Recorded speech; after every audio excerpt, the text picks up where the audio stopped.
Hello and welcome to the DC Stewart Show podcast featuring my kinfolk Isaiah and our co-host special guest Eddie today. We're going to be doing this show. Welcome to the live debate. We're going to be having some critical debates today, and you know it's a Saturday and it is January 3rd. We wish everybody a happy new year. We're hoping everybody is in good health and spirits. But this is the only real talk, at least from my perspective, the only real sports talk from the perspective that we deliver it like we're sitting in a bar talking with you about things. So if you like unfiltered NFL, NBA, and WNBA and other conversations with boxing and all of the other sports, because we cover a lot of sports, make sure you hit that subscribe button. So we're going to jump right into this. Let's get into it and let's talk a little bit about some of these scores from the college football playoff weekend. We had our first game on Wednesday actually was New Year's. And then we actually had our first game with Miami before the New Year's game. And we had a lot of good games, you know, because it's all really reconciling itself down to everything now that we only have a couple of teams that's going to be moving forward. We have Miami that advanced. We have Mississippi that advanced to play University of Miami. And then we have Indiana and we have Oregon that advanced to play each other to see who goes to the national championship at Hard Rock Stadium on the 19th of January. And guess what? You and your boy going to be there. So if Miami makes it, you can count me in. I'm going home for that weekend, and we're going to have a nice time that weekend. We're going to do it up the right way. So I got my two folks here. So let's get into this first game, and I want to start out. What's that? If they make it? If they make it? No, when they make it. When they make it. Okay. That was a word that I needed to get corrected. Yeah. Because I know if I don't correct that word, Uncle Luke going to be on my ass. All of the Miami faithful going to be on my ass. Everybody going to be on me like white on rice. So I say when Miami returns home to play for the national championship. DC, book your flight, man. Book it. It's booked. It's booked already. Yes. Yeah. So let's get into this first game and let's talk a little bit about the Oregon Texas Tech game. That Oregon Texas Tech game, it was a drubbing. It was a shellacking. I don't know what happened to Texas Tech, but obviously it looked like they didn't show up. I predicted that Oregon was going to win that game. I said that Oregon was going to win it handily. I'm going to start with you, Isaiah. What happened with Texas Tech? They just couldn't get anything going in that game. And I'm going to go ahead and go in and break down some of the numbers right now while you are telling us about that. Well, listen, man, these games are important. And the ones who got their team ready, they got their stuff together. They're playing together as a team. They got a strategy going. And it's all about being sufficient. If you are sufficient in them trenches, because I'm going to tell you right now, winning and losing is right up there where them hogs are. On offense and defense, they make everything roll. Because you're not getting a passing game going on. You ain't getting your running game going on. You're not going to do anything if them hogs ain't protecting you.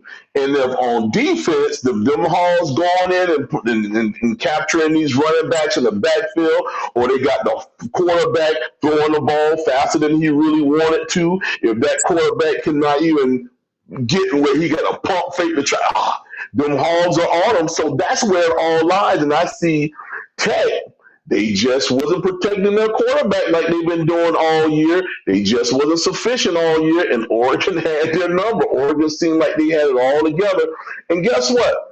It's been like that all year with Oregon, man. Oregon was a team that's exciting to watch. They're exciting to just think about how they come from nowhere like 10 years ago. Cristobal got those guys back on the map, and they just kept going without him being there. So, listen, they're a team to be reckoned with. You got to keep your eyes on them because they're playing great football. Yeah, absolutely. Eddie, what did you take away from that game? I just took the dominance of a Power 5 team playing against these smaller teams that It like Isaiah mentioned, it's just overwhelmed. The lines just dominate, and they just control the entire aspect from both on defense and offense. And Texas Tech, Yeah. they try to run their spread and all that, and it was they couldn't. They couldn't. They were overwhelmed by Oregon, and you got to tip your hat to Oregon. They came in and they really flat around, and they dominated. They dominated. So I I think we expected that. Maybe not so much of a complete domination, but yeah, we expected Oregon to have a much better game than Texas Tech, and they did it. They did it. I think Oregon's defense sent a message to the rest of the college football playoff teams. The ones that are left behind to really face off to see who Oregon could potentially play. And I'm not getting Oregon past Indiana yet because Indiana they look for real. Oh, I mean, they didn't look like they were playing no games against Alabama, and we're going to talk about that game a little bit, a little bit more shortly. But what I picked up from Oregon is that defense was tenacious. They were just coming off the line. They were firing off the line, and they were getting to that Texas Tech quarterback. And at the end of the day, when your quarterback is running for his life or is he rushed in that pocket, you're not going to have the kind of smooth play calling that normally would happen when you have a clean pocket. Do you guys agree with that? Of course. Absolutely. Absolutely. Well, and it shows. If you look at all of these last games, if that quarterback was productive, it's because that line is protecting him, man. It's no matter if you got a quarterback like Ole Miss. Ole Miss quarterback is taking off running, man, and he's getting a lot of yards on there. He's got a great arm. He passes the ball well. But they're actually protecting him every now and then. If he get ready to get sacked, he know how to make decisions rapidly, and he get out of that pocket and take off running. So he's a dual threat with that running back, man. And I actually enjoyed watching them play this year. So, man, that's another team that you got to keep your eye on, man, because they're Lane Kiffin left those guys scrap. I mean, they really got a lot of. I would never underestimate Mississippi in this game that's coming up. I'm not gonna go out there on a limb and say Miami's going to walk right in and dominate Mississippi. And Miami understands that. Mario Cristobal, Coach Cristobal understands it. Corey Heatherman, he understands it. And Shannon Dawson understands it. Jason Taylor, all of that Miami staff, they understand what they're up against coming up this coming weekend on the 9th. And when they do face off, I think the critical part for Miami is going to be containing the quarterback from Mississippi, because if you can't contain him, he's running all over the place. If you don't have anybody spying him, it'll end up just like Texas, what they did to USC over 15 years ago when they faced off in the national championship with Vince Young was there, right? I think it was maybe between 15 20 years ago when Texas won the national championship. Yeah. DC, you hit it right in the head. I mean, for Miami to be successful that night and come out victorious, Miami has to contain that quarterback. But opening round of the CFP gave Miami a good sample of what to do against Texas A&M. And Correct. The difference is that they were on the road on a hostile environment, right? So this time on a neutral site, and let me just say, I was at the game against Ohio State, and Isaiah, DC, my God, I've never seen such a huge turnout for University of Miami on the road. It was amazing, and I hope that I hope you felt that energy on TV. I did. I saw it. I saw it firsthand on TV while looking into those stands and seeing all that green and orange. Man, it was just, to me, it was just so enlightening, and it just made me feel good because they traveled with a massive fan base this time, and it really helped them. The momentum, it helped them in a lot of ways, right? On my flight over there was 80% people with hurricane gears. On the way back, I would say it was the same thing. On the way back, when we landed here, the captain gave us a shout out to all University of Miami fans, and that was beautiful. It's beautiful because it's been such a long coming, especially Ohio State, that we had Oh, we needed We that had game. something pending. They We had they something stole one pending. from us in 2002. We needed revenge on them, man, and it was like great. Hey, because the way that we lost that game in 2002 and to get that revenge, it was freaking so No, we sweet. didn't. It was just having some Isaiah, we didn't lose vanilla that ice game. cream and just say, Isaiah, yeah, we didn't lose that game. They stole that woo, game from us. We Yeah, didn't they lose that stole the game. They game. stole yeah, that I've game. said that all along. They Yeah, stole that game out from under Miami. That absolutely. official from the other side of the end zone had no business throwing a flag. He came knew all the what he way was over there on doing, the side, and yeah. he did not want the game to end. That wasn't a catchable pass. But let's get back to the Oregon Texas Tech. So now Oregon advances on, and they play Indiana. So here's the thing: Alabama. I'm going to be perfectly honest with you. I thought Alabama was going to get this one handled. I really did. I thought they were I going did to as get this well. one handled, and Ty Simpson was the perfect quarterback to help do it, along with some of the receivers that the Alabama Crimson Tide had. But it looks like Indiana shut down that run, and when they shut down that run, that just closed the door for a lot of what Alabama could do on offense. Would you agree with that?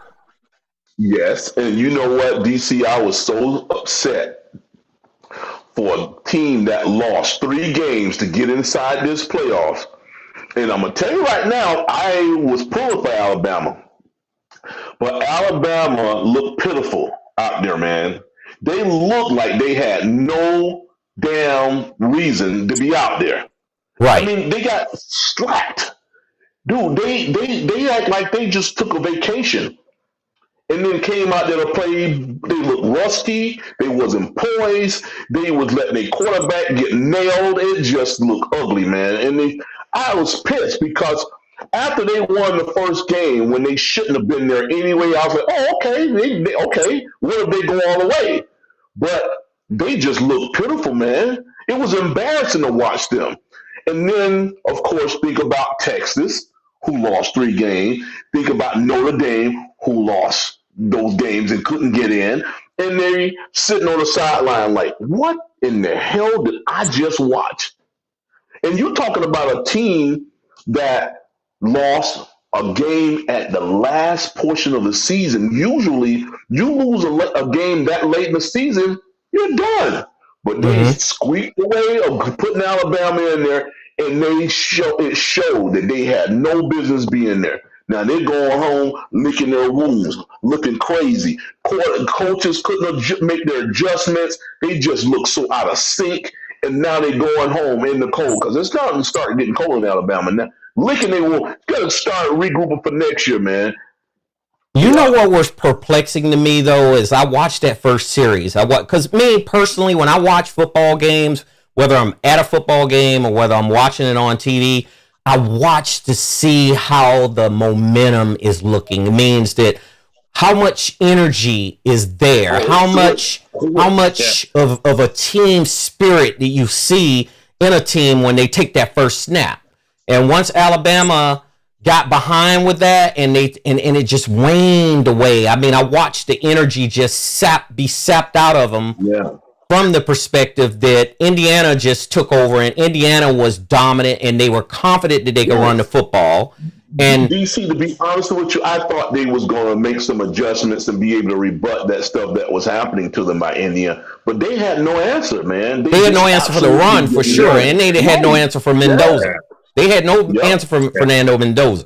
So I'm going to It just was tell you really right now, Mendoza looked like a damn Heisman Trophy he did. quarterback. He did. He He looked freaking looked like every one, bit man. of it Yeah. of what I've said all along that they Hmm. picked the Heisman, faithful, the people who actually vote for the Heisman, they picked the right guy. I don't want to hear any of this other stuff about someone else was saying that they was wronged or shortchanged on that Heisman Yeah. trophy. Fernando Yeah. Mendoza earned that Heisman from start to finish, and it showed in this game. Now, what I want to Yeah. do is I want to get you guys really deep. I want to get you guys intake on what do you think is going to happen when these two teams meet up between Oregon and Indiana? Because it's it's gonna be just a going to be fight. kind of like a boxing match. I think it's going to be Oh, yes, haymakers it is. thrown. Because one Yes. thing I could say about Oregon is Manila. It's gonna be a Dan heavyweight Lanning bout.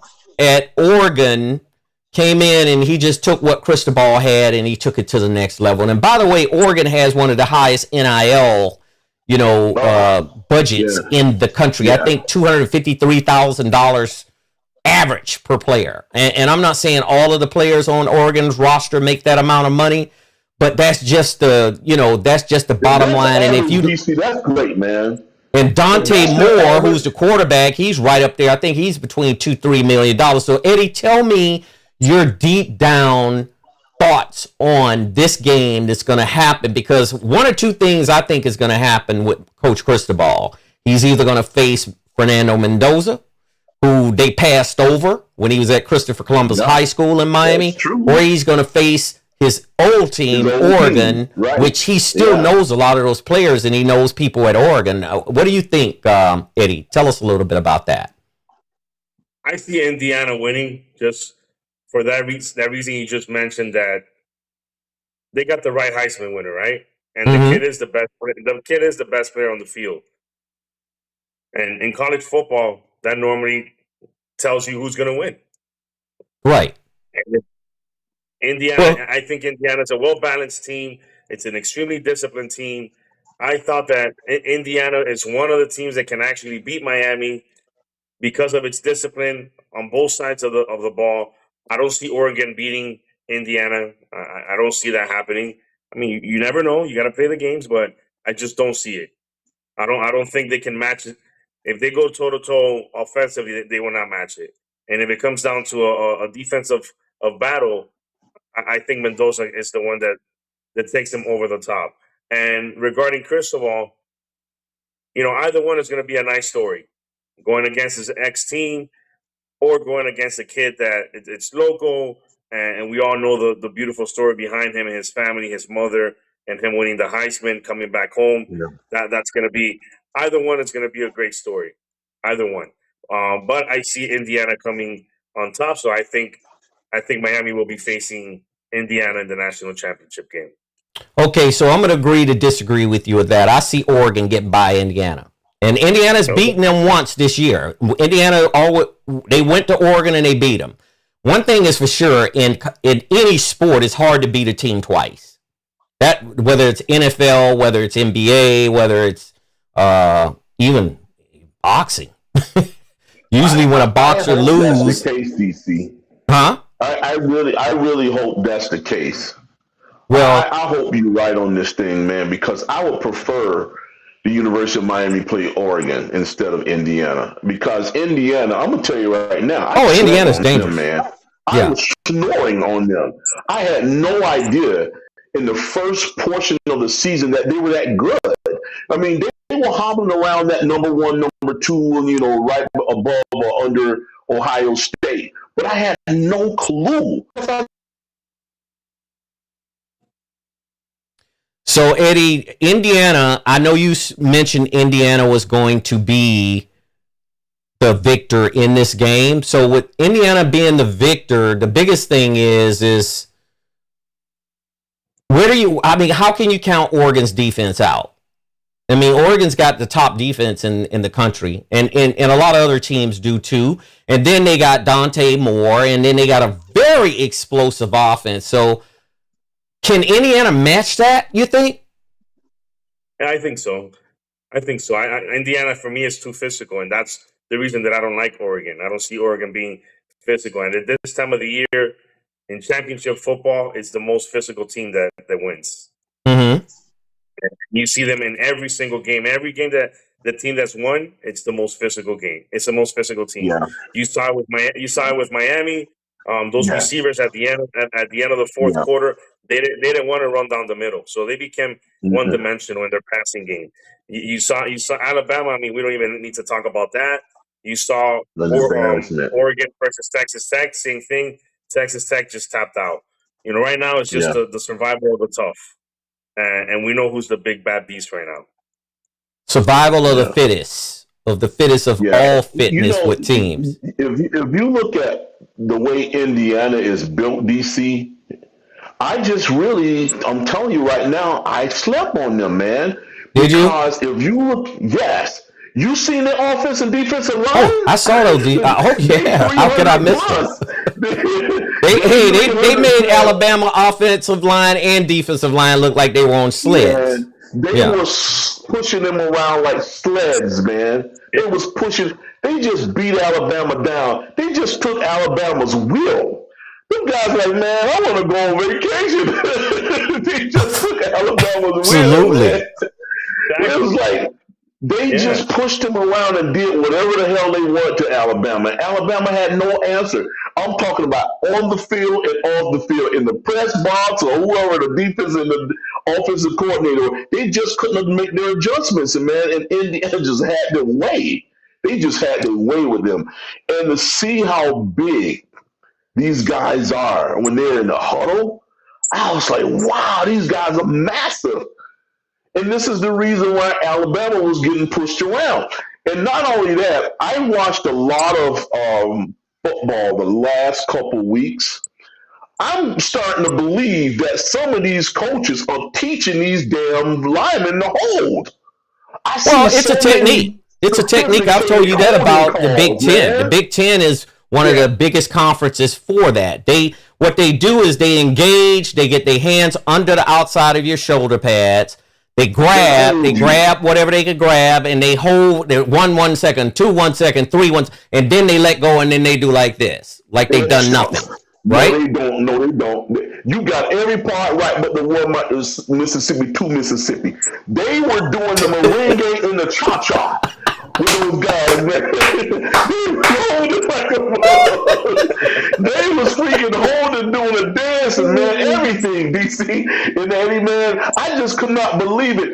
In these refs, it almost as if they called it upon who they perceived as going to be the winner. They almost looked like they had a little favoritism in there because they wasn't calling anything. And I'm gonna tell you right now, in that Miami game, Yeah, Eddie and I had a conversation about that earlier. Yes. They was holding, man. I just couldn't believe it. And they just had this big thing on social media about Tony being offsides, like as if that swayed the game. Did I've you see seen that, that one. Eddie? In DC? Yeah, I saw that. Yeah, I saw it. Yeah. They had Tony lined up all sides. And they tried to act as if that was the reason why they got their rear ends handed to them, and they lost by 2 touchdowns. But Tony was offsides one play. In that one play, I think he got drilled. Remember the play? Oh man, he got hammered. Boy, that Ohio State defender laid the wood on Malachi Tony, man. I felt bad for Malachi Tony because when you play wide receiver, you're always at risk of taking a blow like that. And you could tell he wasn't feeling good when he got up. Shook up. Yeah, he was shook up. He was seeing some stars and moons and everything, See, man. that's exactly what I just mentioned. That I mean, you guys know how much I love that kid, Malachi Tony. And in this last game, I mean, he fumbled a couple times. You know, the game is getting. At the end of the day, he's 18 years old. The guy's about $180 wet, right? No, he's not $180. He's. I don't think he's 80. He's $145. Nah, he's about. I would say he's about 160, 165, 170. I'm exaggerating. Yeah. He may be 160. If he's 170, that's pushing it.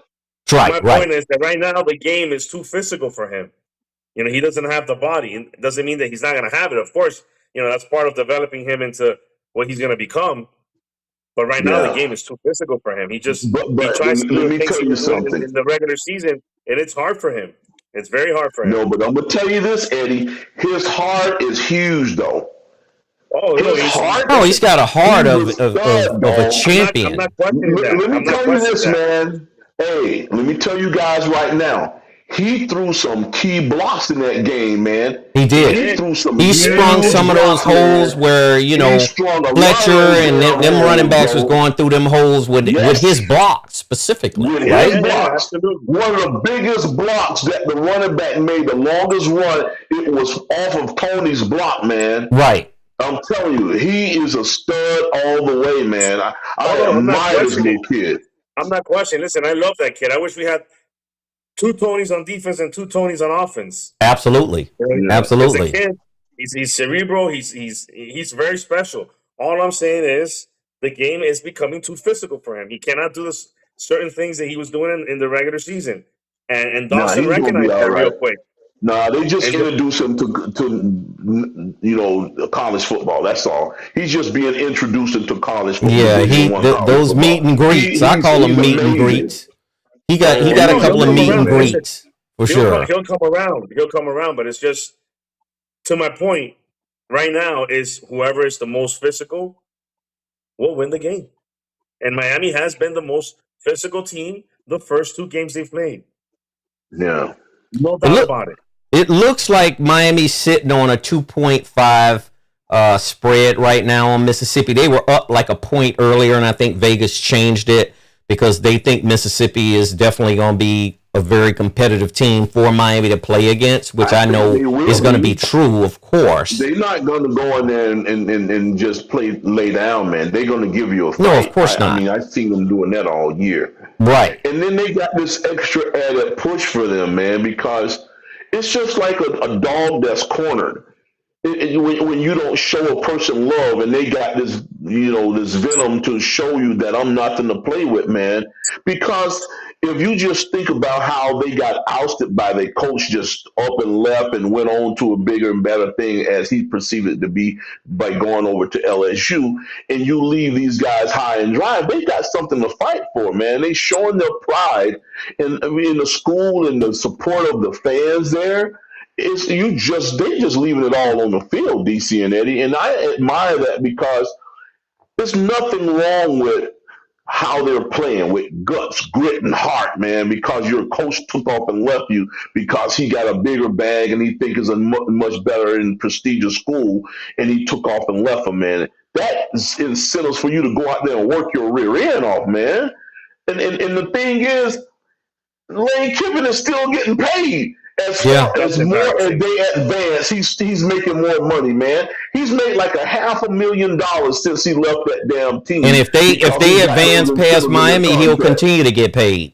Yes. Yeah. He's making $250,000 bonuses every time they win postseason. If he doesn't donate that money, then that guy He's not gonna donate that money. He ain't I don't donating see that it. money. What's wrong with you? What the hell you did? Bump your head when you was in Texas? Hey Eddie, that's spending money for Lane Kiffin. Lane Kiffin, he that's gonna be. He's not gonna. I don't see him donate that money. I don't think he has that type of personality myself. Damn head. If he doesn't donate that money, he's good God, I don't know. Man, what you drunk while you was over in Texas, man? What were you drinking? Man, ain't finna donate that money, man. What's wrong with you, man? He'll go to the booty shake club and make it rain before he do that. $250,000 deep, right? That is wrong. That is wrong. Well, you know what? I'm not gonna say it's wrong because that language was put in his contract. They have to do better when they set these contracts up for these coaches. What you mean do better? I mean, I'm talking about the school has to do more to protect their own interests versus allowing a guy like that to just bolt and then still get paid. That's all I'm saying. Listen, I don't mind if you pay your coaches. I don't mind if you pay your coach. Listen, we don't know exactly what goes on with all that money they get. If maybe they're limited in giving it to assistant coaches, and I want to think that maybe they give those big bonuses to head coaches so he can spread the love with his coaches. Right? I hope that's the case. No, he's not spreading no love because what they do. No, I'm not saying. I'm not just speaking directly about Kiffin. I'm just speaking in general. You know, when coaches advance and they get these big bonuses, I hope that they're sharing this with their coaches that are not making nearly anywhere near what a head coach is making. That's just what I hope. Well, as far as I see it, when they get a bonus, it goes into their bank account and it goes into whatever they want to spend it on, a car, a boat, women on the side pieces, you name it. I can say about stuff like that. When they bring those guys aboard, Eddie, they negotiate those contracts there. And the reason why I said it's not going to stop because they're not looking to, I mean, when they structure these contracts, They're getting that money because they're hoping to advance postseason. And when they advance postseason, they fatten them up. And Of DC, course. did you see the contract what he's got currently over at LSU? He's got that thing filled with incentives, man. Mm-hmm. And that was one of the reasons why Florida pulled out because they couldn't match those incentives that LSU was giving them. Right. And so that's the thing I'm saying. So he just capitalizing off something that he negotiated previously with Mississippi. That's all it is. And both parties supposedly negotiated the contract in good faith. However, he negotiated in good faith. He just chose to leave. It was like he walked off on his family, if you ask me. Good faith at first. Now you got At to first. remember this. Yes. He came from FAU, and then Mississippi gave him that nice contract. So they had to fill that thing up with something that was intangible for him to leave. And now he's got the same ordeal happening. He's got something even better than what Mississippi was offering him. That's all it is, guys, man. It's just a matter of something was better, a more prestigious school, a better city. Everything is much better than what he's got now in his eyes. I mean, he want to hang out in Louisiana where you got Bourbon Street, you got New Orleans over there, all the nightlife. You ain't getting that in Mississippi. They may Not in down the Oxford. bar at the same Not time. in Oxford, Mississippi. It's 10 o'clock. They ain't serving no more liquor, man. Yeah. And they sure don't have the booty shake clubs like they got over there, man. So he's got a beautiful spot he's heading to. Well, I'm looking at it like this. The money that he's getting out of the Mississippi advancing past these games is money that he negotiated with earlier. And it's up to him now whether these assistant coaches stay with Mississippi now. Everything, the ball is in Lane Kiffin's court now because they wouldn't let him coach the game. Now he has the authority to say, look, you guys are under contract. You got to show up. You can't be going to that game in Arizona, period. He has a contract. Most of those coaches, Charlie Weiss Jr. and all of those other assistant coaches have signed contracts under the pretense that Mississippi wasn't going to get past Georgia. I mean, they got past Tulane, but they were under the pretense they weren't going to get past Georgia, at least, you know. And they defied those odds. And now we're looking at a game in Arizona where Pete Golding, who's the current coach of Mississippi, just said, look, it's out of his hand. If he has to coach without those coaches, he'll coach without those coaches. Now, how does that throw a monkey wrench in Mississippi's chances against Miami? Man, it's almost like, listen, DC, that right there, it just really don't hold no whole lot of weight with me. And I'm going to tell you why. Remember when Jimmy Johnson left the Dallas Cowboys? Mm-hmm. Remember that? Yeah, I do. And then Switzer went in. Switzer came in behind him. Switzer came in there drunk as a skunk, carrying pistols on the airplane and all that shit. And he turned around and won a Super Bowl, man. So to lose a couple people, it's just a matter of these guys keeping their thoughts together, knowing how to get in the trenches and fight their way out of it. When you had that going on the entire season, you know how to keep that up another couple games. That's all it is. Go out there and do what you was taught the entire year. That's all it is. It's self-motivation. Nobody don't have to inspire you to get up for a game. True. None of that. True. The only thing might be problematic if they get in their rear end kick and they need to do some adjustments during halftime. But to go out there and play your heart out, that's not taught. You don't have to freaking teach that. No, Isaiah, that comes within. We have to give credit to the kids as well. You know, Oh yeah, that's what I'm doing now. They could have easily laid down, and you that's know what? Exactly what I'm doing now. So, exactly. So you have to give credit to these kids. You have to give credit to the players, and that they are mature enough, and they got together, and they're making it happen, right? And most of their assistants are staying with them throughout this run that they're doing, which is going to end next Thursday night. And credit to them. I give the credit to the kids. You know, we talked about it several weeks ago, and how the ones that were getting shortchanged here were the kids, were the players. Yeah. And now they're the ones who are standing up and riding this ship. And it's a beautiful story, but It's going to end Thursday. Oh, it's definitely going to end on Thursday. I'm confident of that. You know, and at the bottom line of everything, whether Lane Kiffin would have stayed or whether Lane Kiffin went, which he did go to LSU, the bottom line is if those kids are going to show up and they're going to play as hard as they played against Georgia. Now, here's the thing that I have to say about Georgia and Mississippi in this past game. Mississippi had all the motivation and incentive in the world to beat Georgia in the sense that they didn't want to lose to Georgia twice in 1 year. Georgia beat them at Athens. And I think Kirby was confident. I think Kirby Smart, as much as I love this guy to death, I think he was overconfident that his team could overcome this Mississippi team. And this Mississippi team was hungry. They were just hungry. They showed up hungry.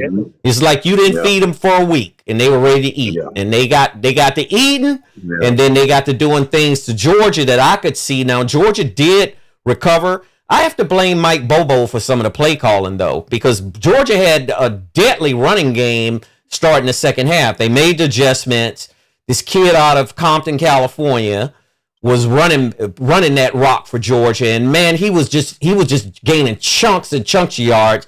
So if you think what this kid from Compton was doing to Mississippi's defense, think about what Mark Fletcher and them other kids are going to do from Miami with that big hulking line that Miami has, you know.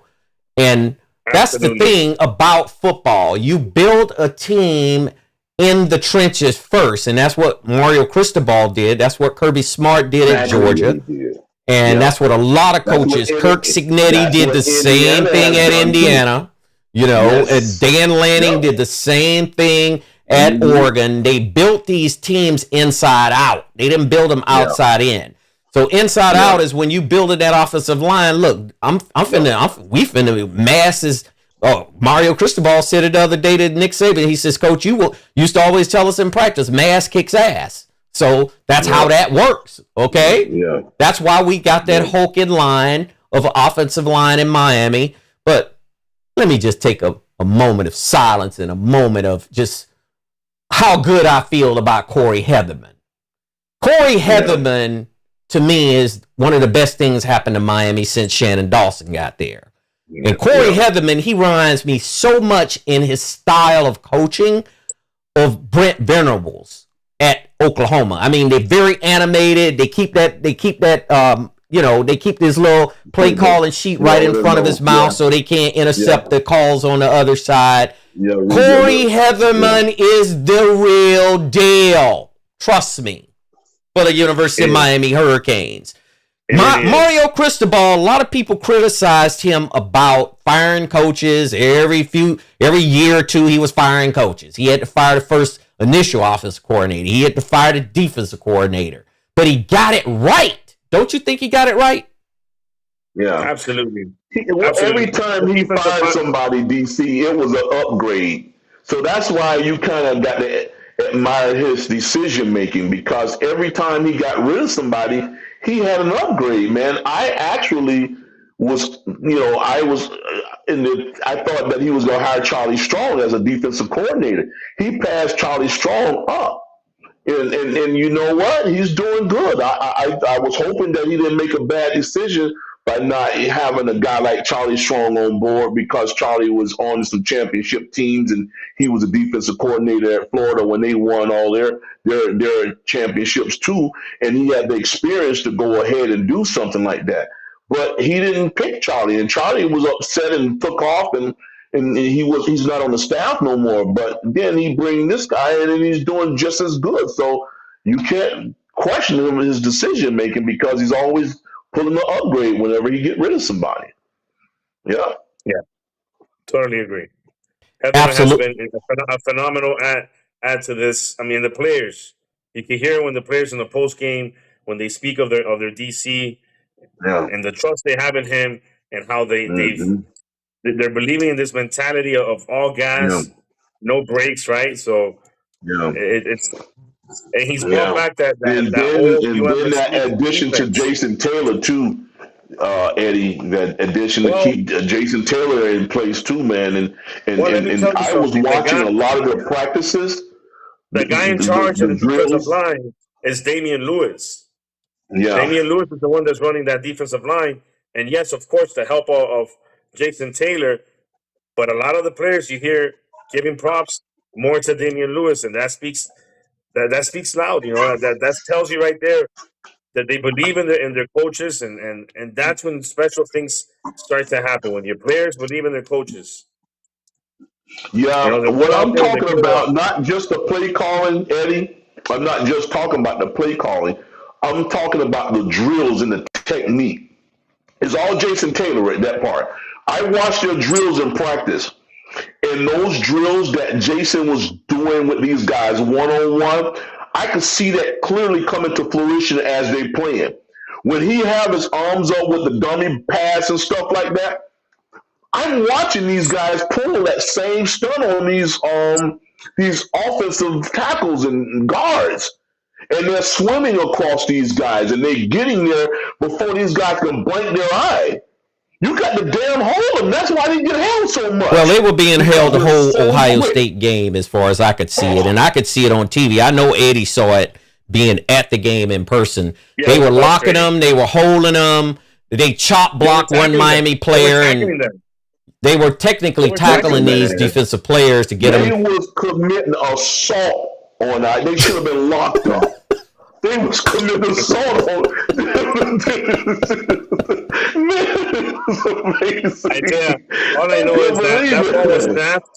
That ball was snapped, and that quarterback had maybe 1.5 seconds to stay in the pocket. And if he didn't roll out, it was game over. And he was always You know rolling. what? One thing that I used to like about Warren Sapp used to say this.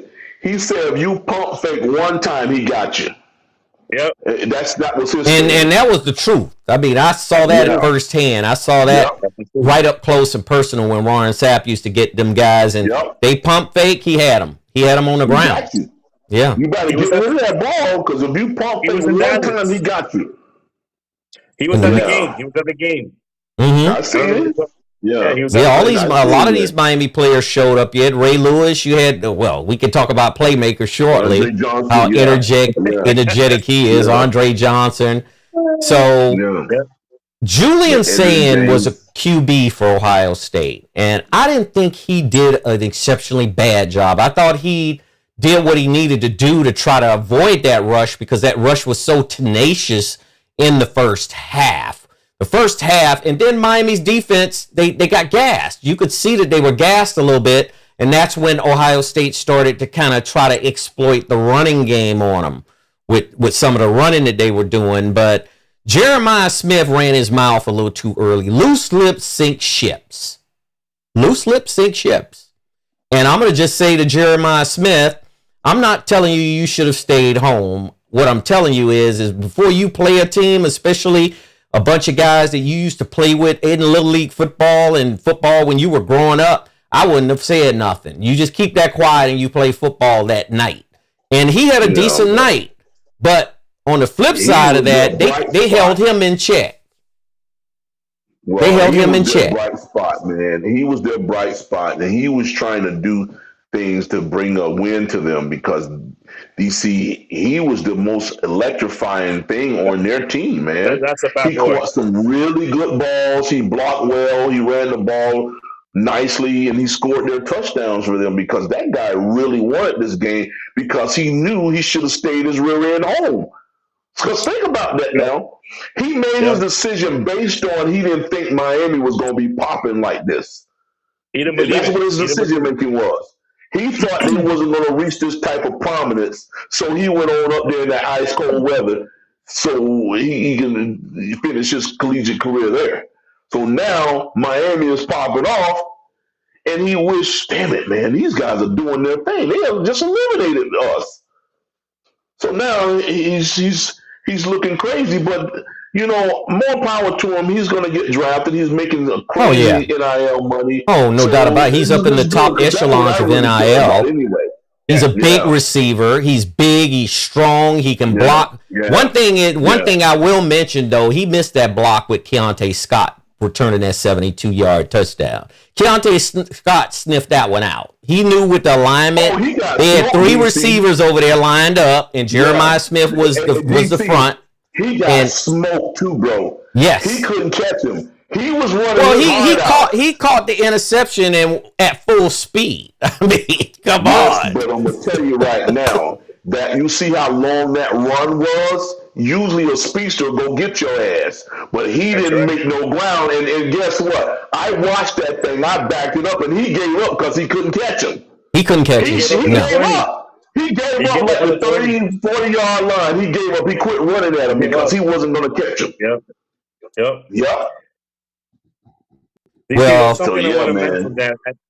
that at the beginning of the year, I had the pleasure of speaking with Coach Don Solinger, the running back coach for yeah, the he used to 80s and be the 90s. head coach at South Ridge High School in Miami when I was living down there. Yeah. Correct. Correct. Correct. And one thing that he mentioned, and I go back to it just rings in my mind, him telling us that he saw a backfield in this team that can go all the way. And if they're able, his exact words were, if they're able to get into the playoff, it's going to be dangerous because they have a Oh, backfield that's Nick working. Saban said that. Yeah, Nick Nick Saban Saban did Well, said mention that. that. He, Yes. he, he mentioned well, that, Eddie. okay, but he's mentioned it today. Don Solinger mentioned Yeah. it before game one, the season started.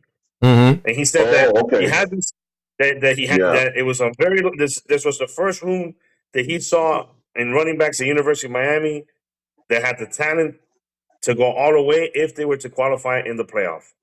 And his words today are true. You know, we're witnessing exactly what he mentioned, exactly what he said, what he saw. It's becoming a reality. That backfield is just unbelievable. Yeah. Unbelievable those running backs in Miami. Yeah. And Even they the got the freshman, 1-2 that punch. You know, that's the freshman, thing I like they about got Miami's that backfield right freshman now. is freaking, yeah, man. They're exciting. They're very Yeah. exciting. I'm telling you, the freshman running back is good too. Oh, he's the real deal. That freshman running back. Yep. That youngster don't play around, man. When he hit them holes, Yeah. he see a He good runs running hard. back knows how to make himself smaller to get through some of those holes. Yeah. And I've noticed that with a lot of what I've watched Miami do, that Mark Fletcher is super good at it. I mean, and all the other Miami running backs are just as good, Yeah. right? You know? Yeah. Yeah. They're not So as strong as he is, but they know how to pick little creases to get yardage on there. And what I love about all of their running backs, they keep their legs driving. They don't get a stalemate and fall down. They fall forward every time they get tackled. And that's get yardage gain when you do that. When you get drilled and you fall backwards, you can lose yards. But these guys, when you tackle them, they're falling forward, getting extra yards after the contact.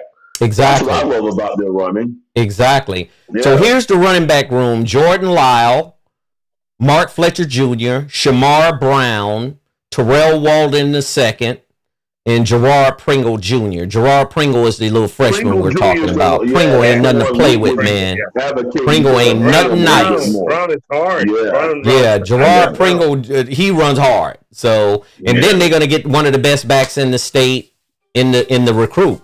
I mean, in this that's actually In high committed to school. Miami already. Yeah. That's So Isaiah's boy. Yeah. Man, I can't wait the next year to see those guys get in there, man. The only thing I'm gonna be looking for to see what quarterback we're gonna get. Yeah. well, Hey, we Eddie, got a what good you think opportunity to about get a good Legway quarterback down out of the there? portal, I think. Legway is talking about leaving Florida, and he was kind of narrowing it down to Florida State and Miami. You know, the No, thank quarterback you. from Florida. No, thank you. Did you hear about that? Did you hear Yes. about his? Yes. Yeah, Yeah. he's And thinking about coming to. I'm not sure if it was the NC State kid or the South Carolina kid. He's staying put. He's not going anywhere. Yeah, you're talking about South Carolina. I think the kid just has Yeah, South because he Carolina. wants to make that NIL money. He don't want to walk away from that. Yeah, so he's staying put. That's a guy that I would have loved to get. I mean, realistically, I wish we can give one of the in-house Lenoris guys. Sellers. Lenoris Sellers, I Correct. think he's staying. Yeah, that's the guy. Yeah, he's And staying. Arch Yeah, Manning, of staying. course, he ain't leaving Texas. He's going to stay at Texas, so they're going to stay ain't got put. no business going nowhere yet. Arch Manning, Listen, I wish we he's get a not. kid from in-house that can stay with us 2-3 years. Because can you Yeah. imagine, let's say a Cam Ward or even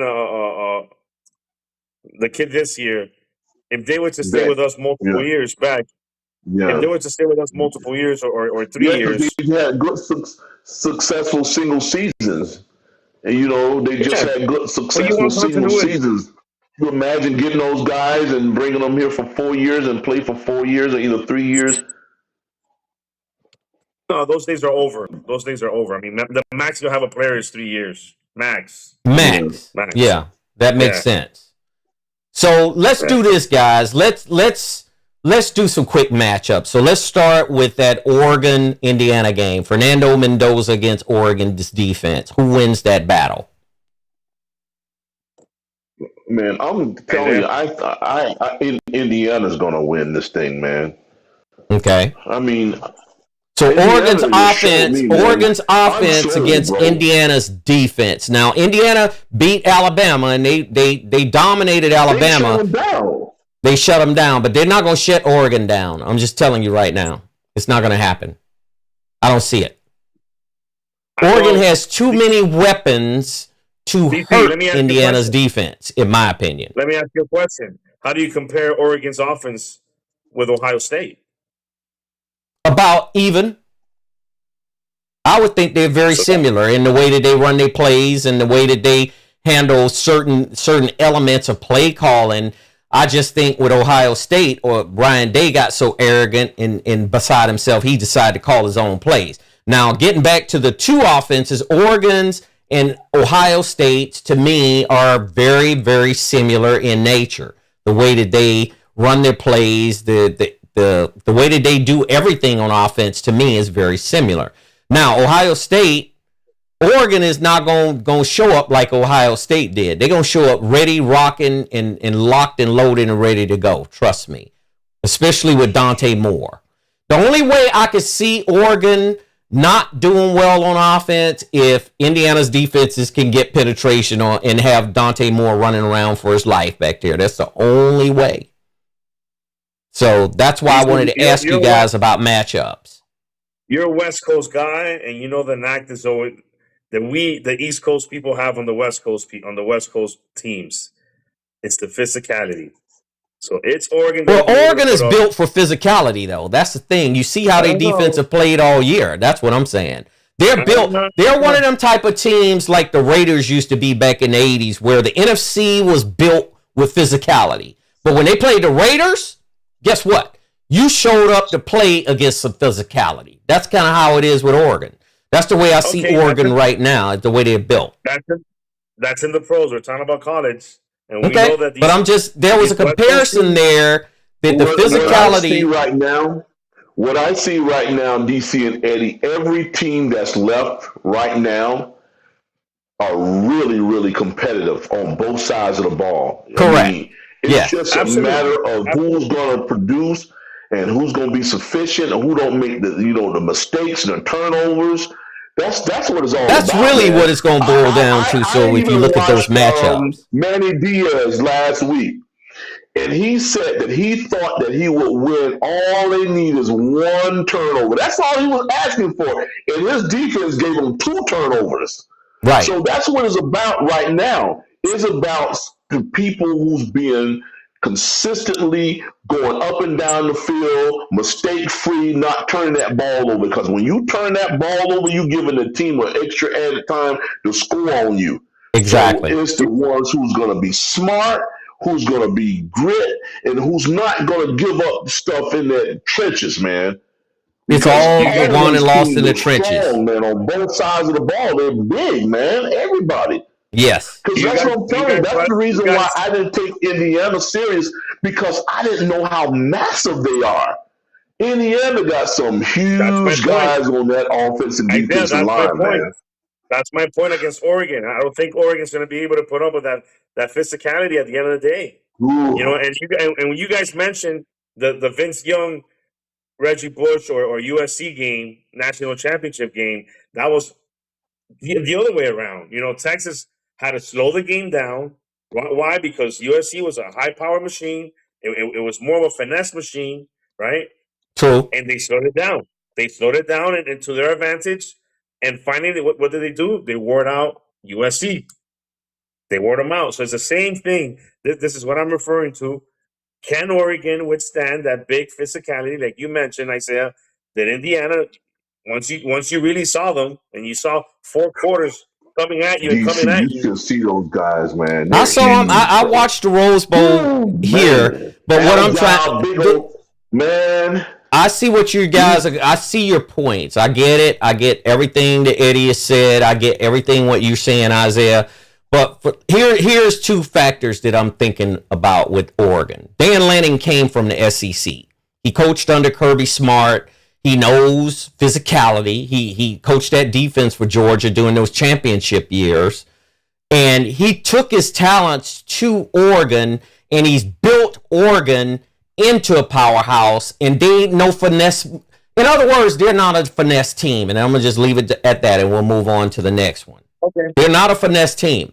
They're going to be there. They're going to show up, and they more than likely going to be getting to.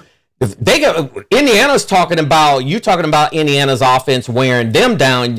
Indiana's offensive line got to worry about Oregon's defense getting there in there on Mendoza. So that's the thing. That's what I'm looking at. So DC, you're riding with Oregon. I'm going with Oregon. I think Oregon's going to get past Indiana. Yeah, and we'll discuss this thereafter. And if I have to eat my words, I'm a man of honor. I'm going to eat my words. You know what? I'm looking at it different, though, DC. I'm looking at it different, man. I think that Indiana will win. I actually want to play Oregon instead. You will. You ain't got to worry about it. Oregon is going to be coming to town. You ain't got to worry about it.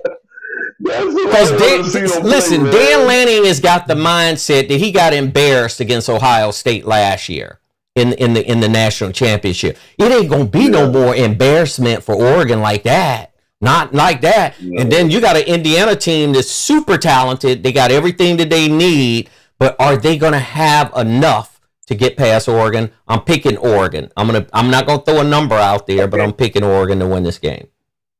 So let's move on to this Miami-Mississippi matchup. Miami's defense. What did you say, Eddie? One last comment. Mm-hmm. I'm going Indiana. I'm not going to say a score, but I will say double digit. Okay.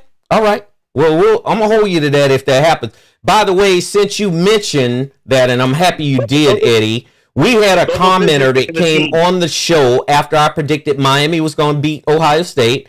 And he says Miami's getting ready to have a bad day. Yeah. And you know what? Right after that Miami game, I told him, I said, you know what? Ohio State had a bad day. And he was a man of honor. He was a man of honor. He said, you know what? You're right. He said, you were right. Hassam. His name is Hassam, according to his handle. And he said that Miami was going to have a bad day against Ohio State. So when the final digit ticked off, I got right on and I went ahead and typed in that. I always want to be a lucky winner than a smart loser. Yeah, exactly. But that makes sense. The reason why I like that guy who did that, because out of all the people that comment on our show, that guy had enough fortitude to apologize that he was wrong. And I like that, man, because he was talking a lot of crap. Absolutely. Yeah. So big shout out to him, and thank you for big shout out to Hassam. You got to keep joining us because we're going to keep making these predictions, So let's move on to this Miami matchup. You got Miami's defense matched up against Trinidad Chambliss. I'm going to make Trinidad Chambliss the main factor for the Mississippi offense to be able to win this game. Who do you think is going to win that battle? Miami. They're going to chase that damn guy around, and that's what they need to do, and they need to pressure him where he can throw the ball sooner than he really want to. And that's going to be the name of the game. If you get this guy where he has to run all the time, not running a design run, I'm saying pressure run, where he's got to get away because he's getting that pocket crash down on. So that's what I'm predicting. Miami gonna have something for him, DC. He's gonna be running for real. It ain't gonna be no. I think he is too. I think he is too. For real. Because I don't see Mississippi being successful at running on them. I don't see that. In them lanes not going to be there to run. So they're going to have to resort to passing, I think, personally, to be able to win this battle. I think he is the key for Miami to be victorious. I believe that they're going to attack us because they saw some weakness after we were exposed a little bit by Ohio State. If we contain them in the pocket and don't let them go crazy on the outside, we should be fine. We should be fine. So this could be another game like Texas A&M. It's not going to be pretty. It won't be pretty. I don't think it's going to be a pretty game, and it's going to be a close game. But at the end, we'll find our way to win. And again, physicality. We're gonna find out this kid after he gets hit a couple times. See how he reacts. One thing they have in their favor is they're playing indoors. They are the faster team, so that means that they have an advantage there. They do have an advantage there, and we just gotta continue playing a very disciplined defense, contain them, and at the end, I see us winning the game. I see Miami winning the game. It won't be pretty. I don't think it's going to be a pretty game. I think it's going to be a very tough game because he's a good quarterback, and these kids, they have nothing to lose. These guys are just throwing it out there, and same other coaches.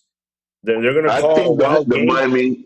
The Hurricanes has to start fast, just like they did last week too, Eddie. Mm-hmm. Came out there, bust those touchdowns out, and got a pick six right away. That all need to happen again. They need to start fast like that because a lot of teams, they trying to strategize, giving you a ball. Oh, okay, when the second half come, I'm going to get the ball. In case something happens, I'm going to get the ball in the third quarter, starting the third quarter. So the Miami Hurricanes has to start fast just like that and sustain that stuff. Sustain it. Absolutely. Because, it's got to be sustainable. During the season, they will start out fast and then they'll fall off like we got the game wrapped up. And then they'll start coming out flat in the second half. They don't need to do that crap because what happened even the last week, they came out and had a good sustained drives on our defense because they came in there, made adjustments, and then we found our way having to really battle down to stop them because they made their adjustments. So they got to sustain this thing the entire game, the 4 quarters. They got to play all 4 quarters hard, man. And that's how we can start getting these guys to believe, well, we're going to take your heart out. We're going to play sustained ball all 4 quarters. Well, they're going to have to have Mo Toure or Wesley Besant, or at least a combination of both of them, spine Trinidad Shamlis, to make sure that he don't get outside of the pocket, because if he does, that's where he's the most dangerous. Now, Georgia's got one of the fastest defenses indoors, just like Eddie just said. I mean, you look at some of those SEC teams; they're super fast, especially on AstroTurf. I mean, they can run. So he was able to exploit Georgia's defense. So we're gonna have to keep him contained. And then you got Kewan Lacey, which is a running back, and he did really well against Georgia. So we definitely need to allow him to get a loose running, of course. But at the end of the day, Miami's going to shut it all down. They're going to shut down Trinidad Shamlis, and Mississippi's, their little journey and their Cinderella story is going to end, I think, next weekend. I really do. Yeah. So let's move into the NFL. Let's talk about a little bit of NFL, and we want to talk a little bit about today's games with the Tampa Bay Buccaneers and the Carolina Panthers. Did either one of you guys see that game? I seen a portion of it, man. I didn't see the last ending of it. Who won? Tampa Bay ended up getting a win, a 2-point win on a flea flicker that went wrong for Carolina. Oh shit! How bad is that, right? Todd Bowles needed that game, man. He got what he needed. I mean, he got everything he needed because all they have to do is they can win the NFC South with the losing record if the Falcons lose to the New Orleans Saints, which I don't see the Saints beating the Falcons, but maybe you guys know something different. Yeah, we don't. We don't No, know, man. We just don't know that because those teams like that, you don't know what they're gonna do. I couldn't believe the Falcons had start falling off because they were looking good at the beginning of the season. Next thing you know, they went belly up. So I don't understand, man. You really can't tell who's going to win. I mean, it wasn't a thing where they had a bunch of injuries. They just stopped winning. I mean, I don't know where the other team just got their number. They just start losing. I was surprised they won, squeaked out that game last week. Yeah, against the Everybody's Rams. The scared too. Rams, to me, Yeah. they're up and down team right now, and it's going to be remain to be seen how they play once they get into the playoffs. But the Falcons, they disappointed me in a lot of ways, but they did play the Rams head up and they won that game. I don't Hmm. still don't see New Orleans beating the Falcons. So if the Falcon no. if New Orleans lose against the Falcons, the Carolina Panthers will be the champions of the NFC South because of the three-way head-to-head. Unbelievable. And all of them Yeah. got losing records, by the way. That's the thing that blew me away when I seen that. They were 7-9 or something like that, 9-7. I just could not believe how you could just barely above 500 and make the playoffs, man. Yeah, didn't that happen? Didn't that happen with the Jets back in the 2000s, early 2000s, when what's his name was there? Buddy Ryan's kid, Rex Ryan was there, Rex and Ryan, he yeah. Next line, yeah, yeah, he actually made it, I think, to a conference championship game with a. I'm not sure if it was a sub 500 team or barely a 500 team. yeah. They started clicking at the end that year, Eddie. They had a crappy season, and then at the end they just found their way, and they start winning at the end.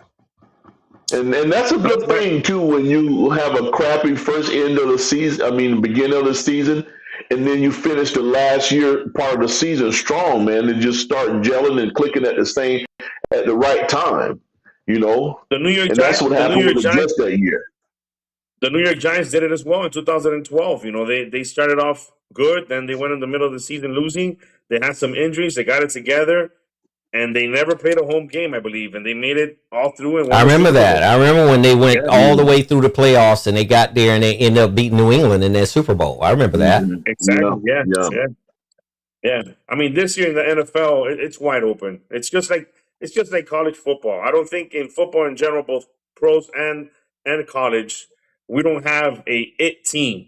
I mean, in college football, In a right now, dominant way, right? We don't have a dominant team, we right? don't. Correct. Yeah, we don't have a team that you can say that's it. You know, that's the team. You know, right now maybe in the playoff you can call Miami the hottest team, but it's still not a it team. And in NFL it's no different. Look, my Niners, who we were just the hottest team in football, we just got destroyed. We lost the number one 13 seed, to and now we're going 3. in with the five. 13 to Yeah, 3 to 13-3. Seattle. A great season, but still, I mean, you just mentioned the Rams. The Rams, I think, 3 weeks ago were the best team in the NFL, and They were today, the best I think, team. I was yeah, saying that. Yeah. yeah, and I think today, right now, you have to say Seattle is the best team. It hurts me to say that, but Seattle is the best team in the NFL right now. They're playing very good ball. They But are. again, we don't have an it team. We can't say this is it. No, we don't have that. Right, kind of You like know, the Cowboys were at one point back in the day and the 49ers were. They were just correct. dominant Yeah, teams. They Yeah. dominated for decades, correct, not only correct, years, but for decades. So Right. correct. There's no here's the Cowboys, there's thing. no Niners, Yeah, there's no Patriots, none of that. We that's don't have a right. team, Yeah. and that's great because the winners are the fans. That's right. Well, all the credit and cheers to Mike McDonald, the head coach of the Seattle Seahawks. He has taken that team to a level beyond expectation. And I know Paul AFC, Allen, yes, yes. And he was the defensive coordinator for the Baltimore Ravens. And then he went right over to Seattle and just lit it up. And we had a coach of the year conversation last week about, whether Mike Vrabel or whether Ben Johnson was going to be the coaches in play. But man, you gotta insert Mike McDonald in there too, because man, what he's done at Seattle is beyond amazing. I think because you they can't were they were down in the dumps when Pete Carroll left there. you can't count my guy off either. I mean, what Kyle has done this year, it's unbelievable. All the injuries that we've had, both on offense and defense. You know, to lose your Right. starting quarterback for more than half the year, you lose both your best defensive players in Fred Warner and Bosa. You lose Kittle for 8 games. You know, you have your quote unquote number one receiver hasn't even showed up we haven't even seen him the whole year. Right. You know, and then your 2 receiver goes down, your 3 receiver goes down. You're signing guys off the streets, and to finish the year at 13-3, it's a hell of a job. It is. It is. So Isaiah, we close out the year tomorrow with the Miami Dolphins. What do you think is going to happen? The Dolphins got a lot of growing pains to go through, man. Got rid of the GM. We got rid of the starting quarterback. The head coach is dangling by a thread. So, man, we got our growing pains. So, the only promise we got now, and something that I look forward to, is we got a good rookie quarterback that's coming in and doing good so far. And the team respects him and everything. So I'm just eager to see if we're going to keep McDaniels as the head coach, man, because a lot of folks want to package them all together and get rid of Tua, McDaniels, and the GM at the same time and just send them off through FedEx or UPS or Amazon. Just get rid of the whole shebang, all 3 of them. So far, we only managed to get rid of one. Well, I'm going to make a bold prediction to you gents right now. I think Mike McDaniel's going to survive this. I really do. Yeah, I believe so. Well, I think he's going to survive it. I think he is too. Because who out there is better that you can go find to put in the position than Mike McDaniel? Did you already have him in the position? Now, all of the stuff that's went on there, I think some of it's correctable. Some of it might not be. But I just think with this young quarterback, Quinn Ewers, he's getting a fresh start. And then they're going to ship Tua out. Tua is not going to be there because they're not going to keep that contract on the books. I don't see him keeping it on the books. Who's going to get him? DC? I don't know. You guys tell me, because I don't know. I just don't know who's willing to absorb that massive contract, because it was a mistake. You talking about an injury-prone guy who everybody in their mammy know that he was already injury-prone. You know what I mean? And not just body-wise. You talking about he's having head trauma with concussions and stuff, and then to turn around and hook him up like that. I mean, more power to a guy who can negotiate a contract like that. It was beautiful for him and his family, where he could take care of them for generations to come. But as an organization, when you already have seen his line of play, this is the best year in terms of only health that he's had since he's been a Miami Dolphin. He wasn't injured this year, but he had the most unproductive games this year. So now they decide to move on from him. And I think that was a huge mistake for them to be committed to that massive amount of money, and now I don't see who's going to absorb that. I mean, if you can get a good play caller and a line that'll block for Tua, because he'll pick you apart if he don't have to run. If you just let Tua sit back there with no threat, he will pick you apart. And I'm not talking about long bombs. If he can connect with, these are intermediate passes, short to intermediate passes. He's very accurate. He's very accurate with those, right? Mm-hmm. But shit, he's been playing football all his life. I don't see why he wouldn't be. I mean, if he can't do that, he don't even deserve to be a pro. That's the thing that got him drafted, man. That's what really got him a national championship, and that's the thing that Nick Saban liked about him, because he didn't have to worry about him getting busted up in the trenches and people hitting him like that, because he had him protected. He had a wall behind him when he was at Alabama. He did. He had a massive wall. He had a massive wall in front of him to keep him clean back there.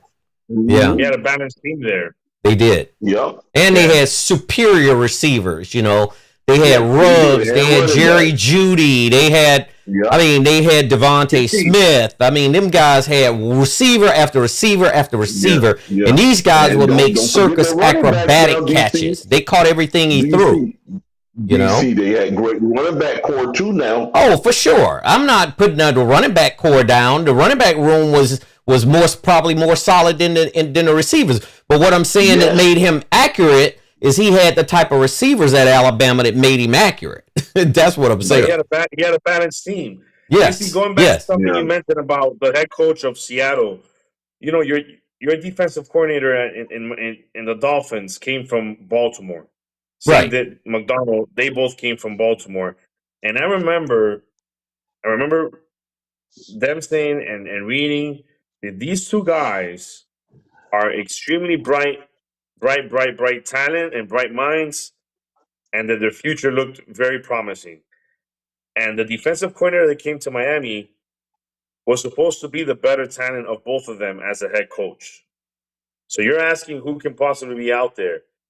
And look, Miami has seen a good share of great coaches that has come through here, and they have not identified the talent. You know, the guy. Yeah, you're talking about Anthony Weaver, right? He's the defensive coordinator for the Miami Dolphins. The defensive coordinator, correct. Yes. This guy they said that he only left because they were not giving him the opportunity in Baltimore, and that's the reason why he left. But Baltimore did not want to get rid of this guy. I bet. And that's an organization that you have to truly respect because of what they've done. Yes, okay, one Super Bowl in the last 15 years or 16 years, but they've been able to bring in talent after talent all these years, and they're always in the runnings. They're always in the runnings, you know. So, but the Dolphins, they've lost a lot of good coaches. You know, you have the guy from Detroit, you have the guy from Cincinnati. Who's the other? There's one more out there. So you have. Well, Dan Campbell was there. They should have kept him. Dan Campbell was there, right? Yeah. Dan Campbell was the guy who I thought they was going to keep.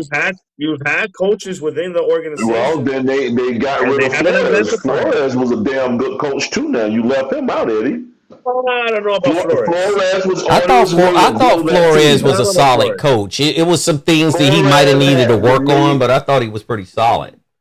Dude, he had already got the defense in order. He was working on the offense, but he got Tua in there and stuck up. He got clipped. Chris Greer clipped him. Yeah, before he could finish it up. He had luggage. What? He created luggage for himself. How? Just look at the situation that he was involved in. What situation?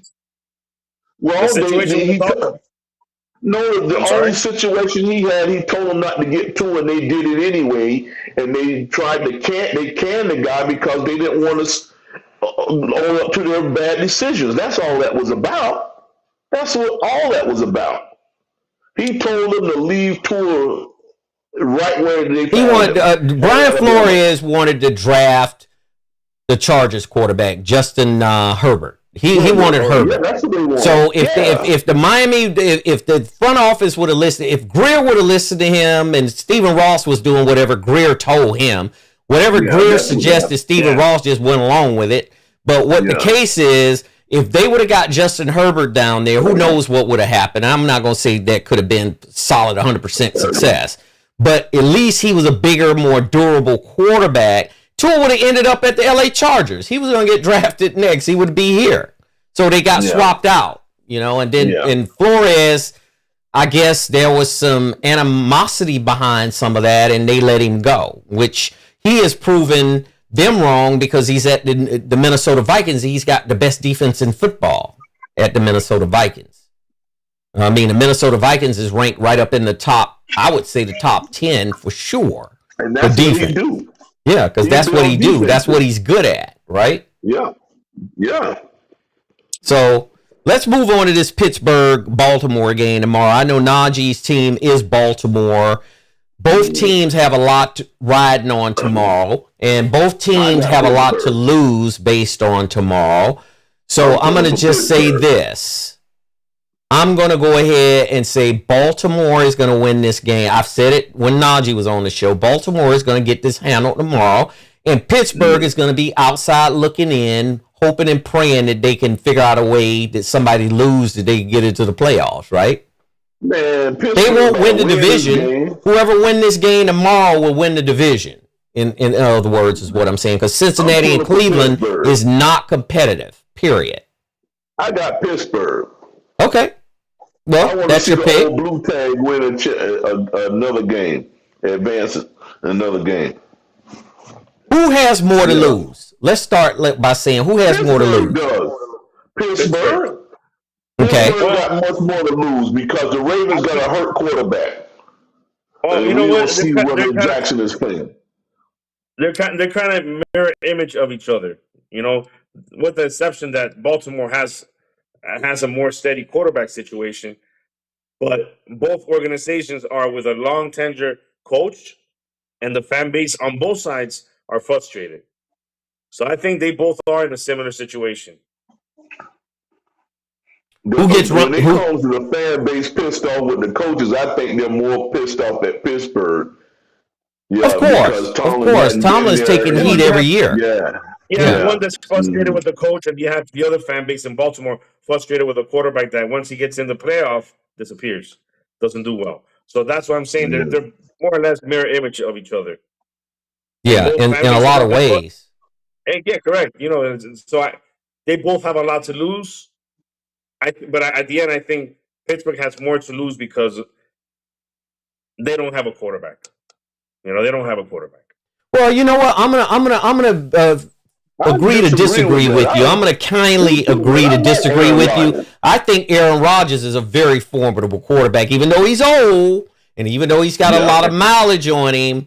Aaron yeah. Rodgers ain't finished. His business ain't finished yet, and I got a feeling that Really? if they do show Aaron up, Rodgers is better than 80% of the quarterbacks out it's there, in the man, league. right now. Yeah. Yes.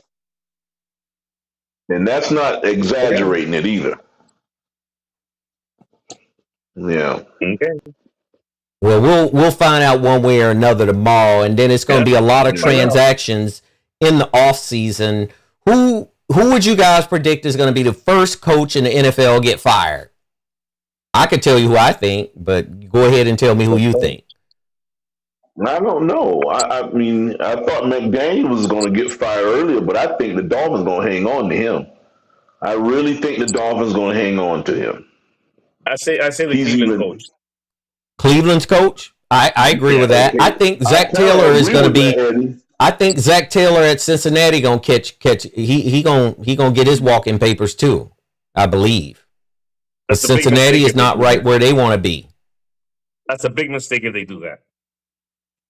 Well, I'm just telling you, it's all Mike Brown don't care about he don't If care they about keep nothing but winning. That's Mike Brown for if you. they keep Cleveland and coach in place, man, I don't know what to think after that because he made a mockery of that situation this year, and for him to retain that job, I think there's something where they need to reevaluate that front office, man, to hang on to him. Yeah. To me, that the organization has committed a crime because with Njoku and what's his name, the defensive end, the alien Miles Garrett. Miles, the alien Garrett, correct. Yes. It's a crime what that organization has done with them. You know, a good and proper organization would have just asked them already, where do you want to go, make it happen, trade them, and send them off to a better organization because they're too good to be there. Too good to be there, too good to be wasting their better years in such a horrible organization. They don't deserve that. They truly don't. And then Well, I I know I'm gonna blame get killed for Kevin what I'm about to say Stefanski for because I know that. you guys are big Shador Sanders fans. And then you bring in a kid like that. No. Well, That here's whole the thing with situation there Shador for me is a Sanders that circus. here's the For thing me with is a Shador circus. Sanders that I'm having an issue with Kevin Stefanski right now. He failed to develop the kid like he should have done. His job as a head coach is to develop players, whether they're quarterbacks, whether they're running backs. Where he's responsible for everything. He's not just the head coach. He's responsible for the entire organization. He had no So if intentions they, of doing that, DC. yes, It goes back. He It had goes back to the absolutely same thing no you just intentions of mentioned about developing the Flowers. quarterback because he didn't think he was going to need him. You put the Isaiah, kid at 5 string, yeah. it goes He back to didn't what have you no just said intentions of. about Flowers. The Flowers didn't want Tua, but they forced him upon him. So it's the same thing. Sometimes a coach doesn't So want a you player. thinking no, but you don't treat him like shit because the difference between Tua got It's fattened the up. You see NFL. the It's not contract college, he's man. got? They showed him some love. Huh? Listen, man, Shador was just antagonized the whole season, man. You got quarterback after quarterback. You got lamed up quarterbacks in there starting over a kid who was supposed to have like a promising, rookie season. And they just tried every damn thing they could imagine To before they gave him a sabotage shot. They everything have with Shador nothing Sanders. Yeah. else to do but let this guy play. And finally, they let him play about 4 or 5 games into before the season closed out. And that's right there is appalling, man, to see you do a kid like that who's trying to better himself, get his feet wet in the NFL, and then you treat him like crap. If you was going to do that, why'd you pick him? Why'd you draft him? And they just really That was Andrew Berry. I think the general manager decided. decided to draft Shador Sanders. Listen, my point is not my point. My point is not individual. My point is as an organization. Right. Right. And they stink as an organization. That's what I mean. Yeah. Correct. And that starts up with Jimmy Haslam at the top. He's the owner of the organization. Correct. He paid Deshaun Watson $200 and something million of guaranteed money and got nothing out of it. And then he turned around and put this team, at least put Kevin Stefanski in charge of putting this team together. And he has done very little of anything since he's been there. 42 different quarterbacks for the Cleveland Browns. The only organization after them is your Miami Dolphins. Right, with all of the different quarterbacks. With different quarterbacks. So, again, I'm not singling out. I'm not a fan of Sanders, okay? And it's not because of his – he may be talented, but the kid brings an extra luggage with the whole thing that they want to create an image and a brand and whatever, okay? My point is, two guys that are just getting destroyed in that organization. It's Garrett and Njoku. But Njoku and Garrett need to blame Jimmy Haslam and Kevin Stefanski. They don't need to blame anybody else. Yes. But they're good. They're good players. They stay quiet. They do their job. Right. And that's a true professional. You show up, you suit up, you play, and you take care of business. And they do that every week. Those guys show up. Well, they get paid to do that. They pay them well, and they pay them to do that. So when you're on a team that's not doing well and you're still getting paid, you still have to go out and perform every week, even though the other portions of the team and the organization is not performing, right? That's happened over the last 10 decades. The Jets did it with that kid from BYU, which I liked a lot coming out of college. Zach Wilson. Zach Wilson. He's Miami's third string quarterback now, I guess, or second string, or I guess second string. He's behind Quinn Ewers. Yeah, correct. Yeah, they forced it upon the coaching staff in the Jets. They forced it upon the staff on the Jets, and what did they do? They gave him the opportunity, but they got fed up, and then they just sat him down. And I think that's a talented kid. Had he gone to the right organization, I think he could have been developed into a good NFL quarterback.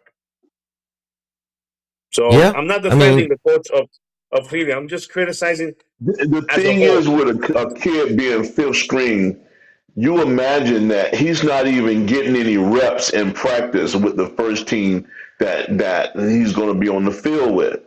So that's the difference in the Shador episode, because you got a fifth string quarterback. He's not getting reps with the first string or lineman. He's probably carrying the damn water, bro. He's getting But how about Brock Purdy?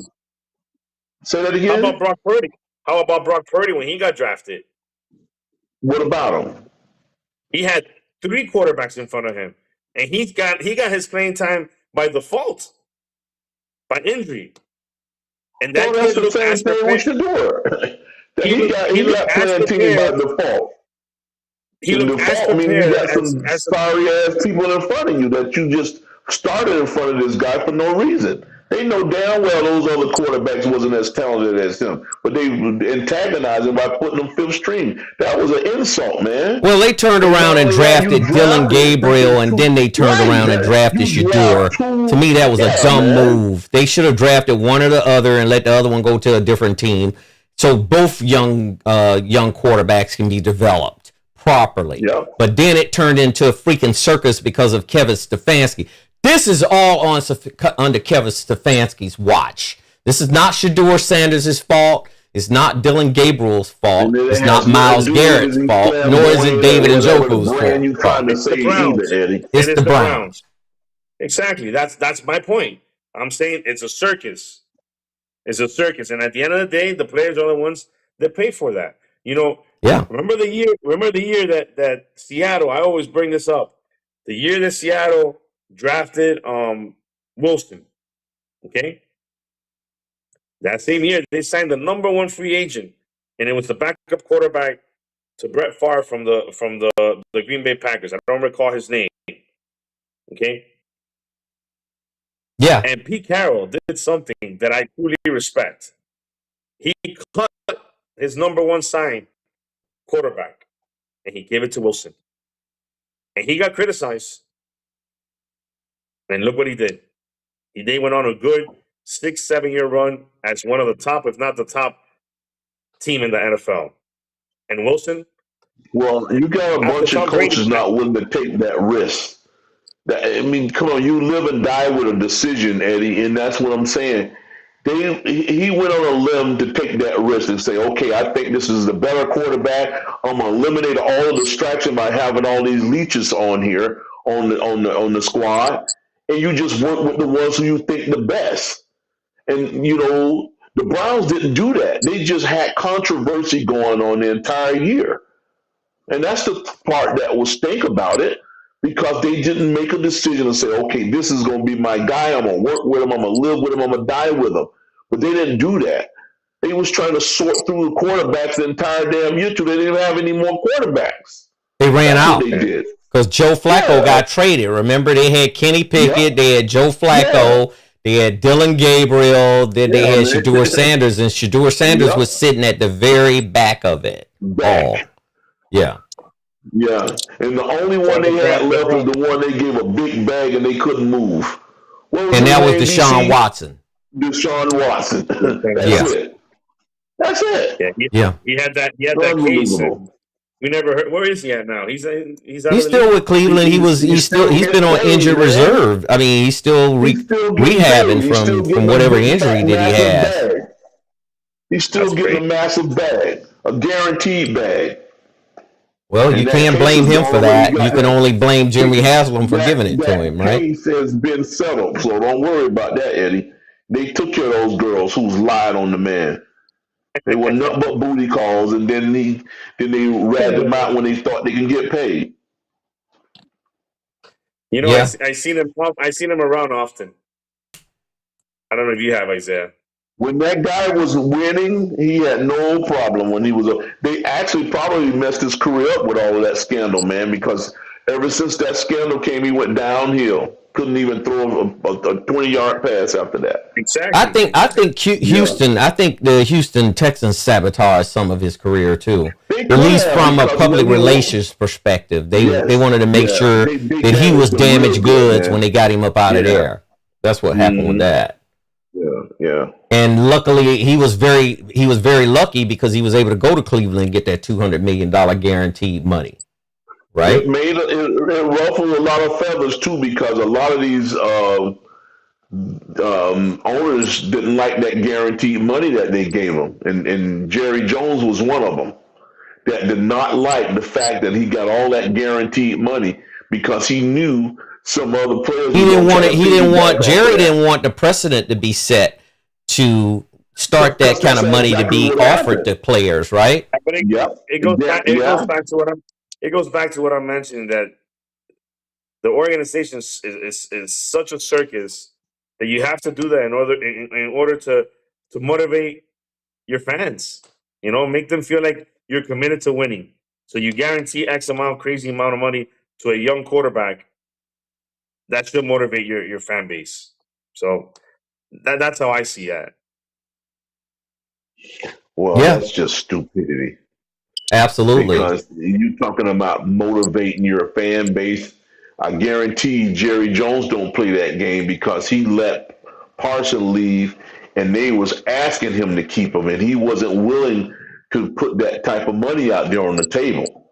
And he did some of the best like that. He did Emmett Smith like that Shit, he too. did Troy Aikman He too. He didn't want to he pay shook Troy them Aikman all up back like in the that. He day. wasn't willing Yeah. to do it. He didn't care what those fans thought about these players and the longevity that they wanted to display for him. He just No, wanted to get his situation I'm taken not care referring of. to the Cowboys. I'm referring to the Browns. No, I'm just making an example of how they think.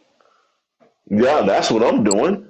I'm making an example of a team that's motivated to make sure they have their best interests at heart. They don't care anything about what the fans think about them giving a bunch of money to a player An organization like and the Cleveland commit to Browns, you the have to. You have to. It's just like here locally, the Miami Marlins. You know, they're never going to get seats, fans in the seats. Why? Because they never commit. They just traded right now two of their best players. So how do you expect your fan base to be committed to you? It's tough. And the Browns, they have a good fan base, but at the end of the day, you need to give them motivation. You know, a reason why to come in and show up. And when you sign a player with guaranteed money for a long term, you're saying, I want to win. the Okay. only way you gonna motivate some fans is to start kicking ass. That's That's the how only you do way. it. You don't That's the do only it way you're going to motivate with them. one to Of fattening up course. one or two guys, man. You go out there and start kicking some rear end, and then you can get your fans. Just look at here in Miami. Think about something. Just about 6 or 7 years ago, Eddie, you know that you can go inside a Hard Rock Stadium and you can bowl. Now it's packed because we're winning. When we were losing, you can get a ticket anywhere to go. And the same thing with the Miami Heat when they were on their decline after LeBron left. You had empty seats everywhere. You had damn seats for $12. You can go out there and watch a Heat game for Yeah, Yeah. twelve bucks. the Heat again, a good organization. They're going to bounce back. They can have a down year. They're going to bounce back, and they did. You know, but we're talking about the Cleveland Browns.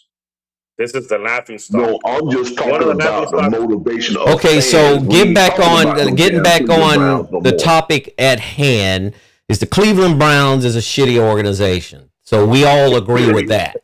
Don't we all Yes, three agree with that? And Yep. $1,000%. That's the one thing if we agreed on Shador this is so far blessed tonight. enough, they'll let him go and they'll let him go somewhere where he has an opportunity to display his talents.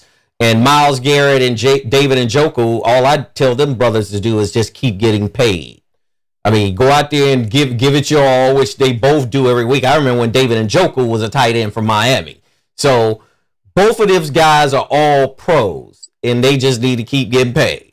But Shador Sanders need to be somewhere where he's wanted, where they want to develop him, and where that he could show and display his talents. And I think that would be the best thing would be for him to be somewhere else. I can't tell you which team, but I can tell you that Kevin Stefanski, the job that he's done and everything else that organization has done is to just cause problems. And they're going to be the laughing stock until they can change it up, just like Houston was right before D'Amico Ryans got there. And when D'Amico You know Ryans what? got there, it changed. Ideally, would have been for Shador to go to Pittsburgh and hang up on the Aaron Rodgers for a couple of years and learn their craft. That's would have been ideal. Absolutely. Keep Aaron Rodgers a couple, 3 years or so, and just let him sit behind him and learn. That would have been the best thing for him. Yep.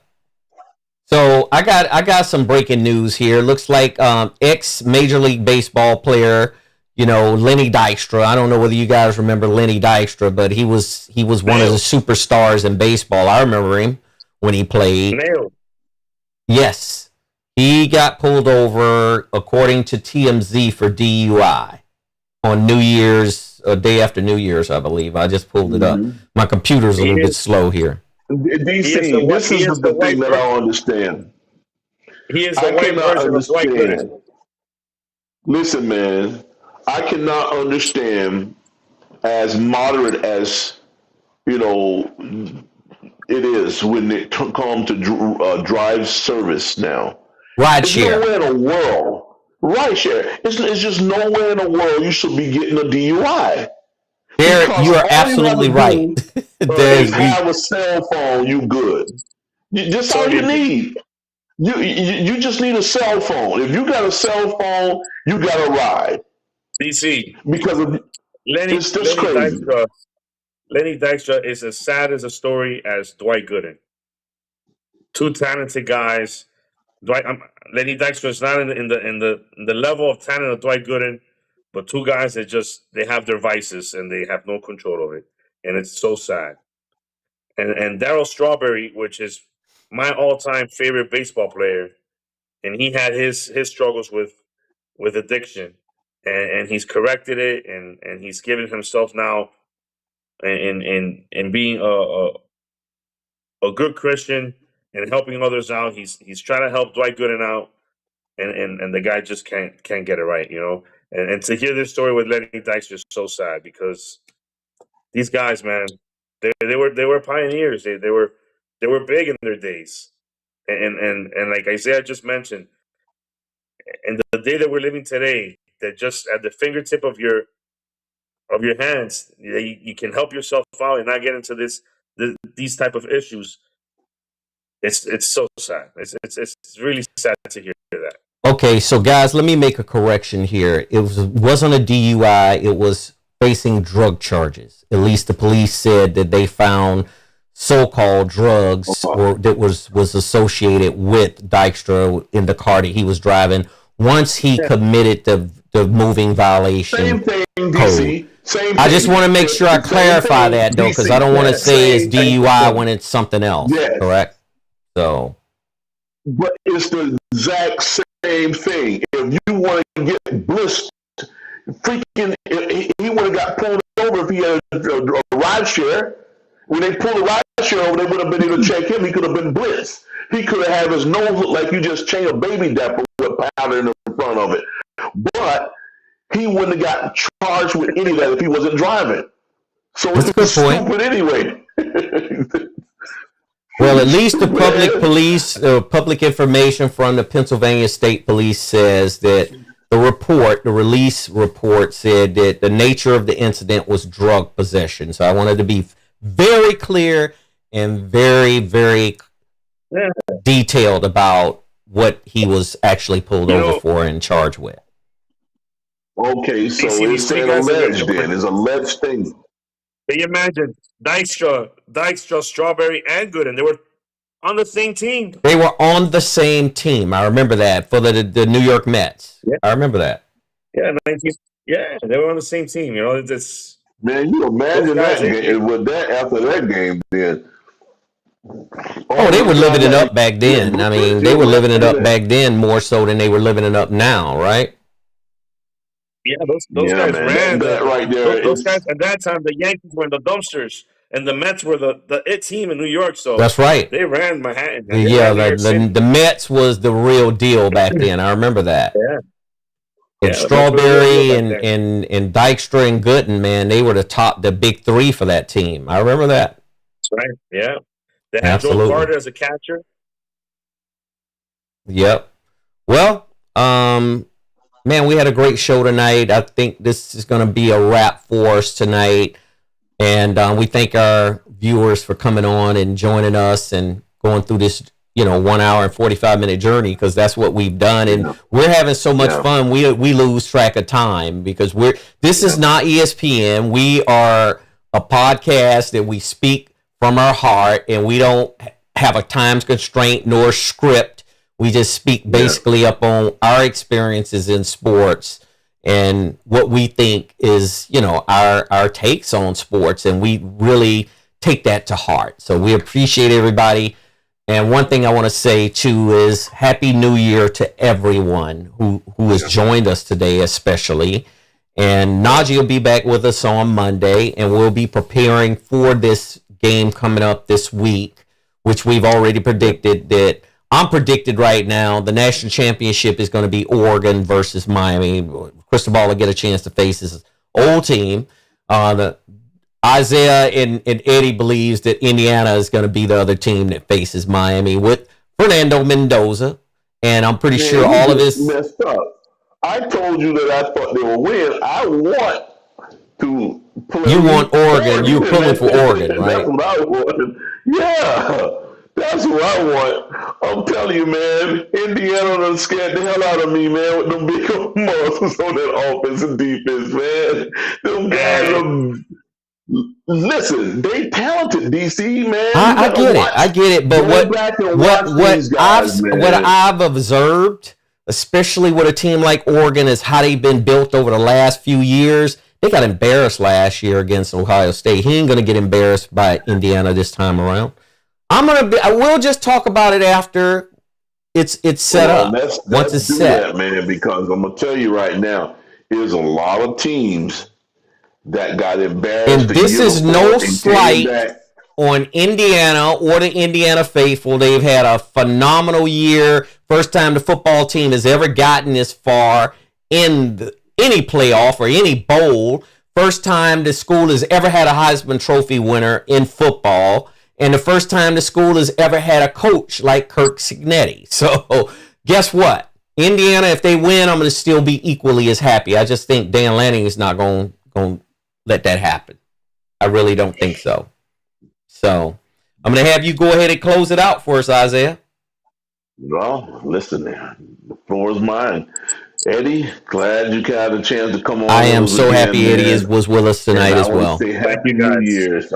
Yeah, I want to Likewise. say Happy New Year's to all the family members that comes on with us and comment and say the little things that they go, because we take that stuff seriously We when you do. guys comment on us, and we love it, man, because so long as you ain't saying nothing cruel and all that, we can deal with it, man. And I Absolutely. wish folks take this year serious with their health and their loved ones, see about them, because you don't know when it's going to be your last time to say I love you or give them a hug or text message, and that's important. So listen, you guys, tell your friends, your family, and your relatives and your coworkers that we're on. Have a pleasant week, and we're gonna watch us some NFL tomorrow.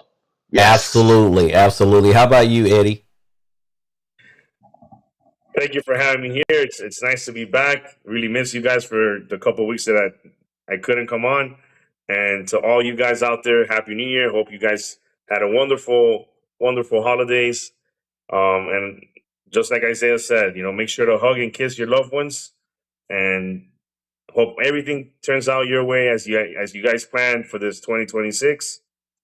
Enjoy tomorrow's game, and let's keep enjoying the CFP run, and especially for all you Hurricane fans and those who made it out to Dallas. Let's keep it going. Let's keep it going. Let's bring it home, and it's time to start addressing the other hand and bring in number 6. So Happy New Year, and Absolutely. let's go Hurricanes. Absolutely. Absolutely. You couldn't have asked for two better closeouts than I've ever heard because you guys are awesome. We're going to be doing some things, and this is a series, fam. We're going to be doing this every week, and we're here to bring you the best of the best of the best. We're just not one of them fly by night situations where we're going to be gone at the next drop of a hat. We'll be around, and we're going to keep flowing fully. We're over almost 400,000 views deep right now, so gradually, little by little, we're growing, and we're going to expand out, and we're going to be doing a lot of other good things that we'll be telling you about a little bit later. In the meantime, take care of yourself, take care of those around you. Make sure that if someone needs help, offer to help them. They may not ask you, but at least reach out and say, look, can I help you at whatever situation they're going through? Because a lot of people are going through a lot of stuff right now. So if we're there to help them, help them. And if we need help, don't fail to ask for it. Just ask for some help if you think you need it. Take care, peace, love, and prosperity. Happy 2026. Take it easy. See ya.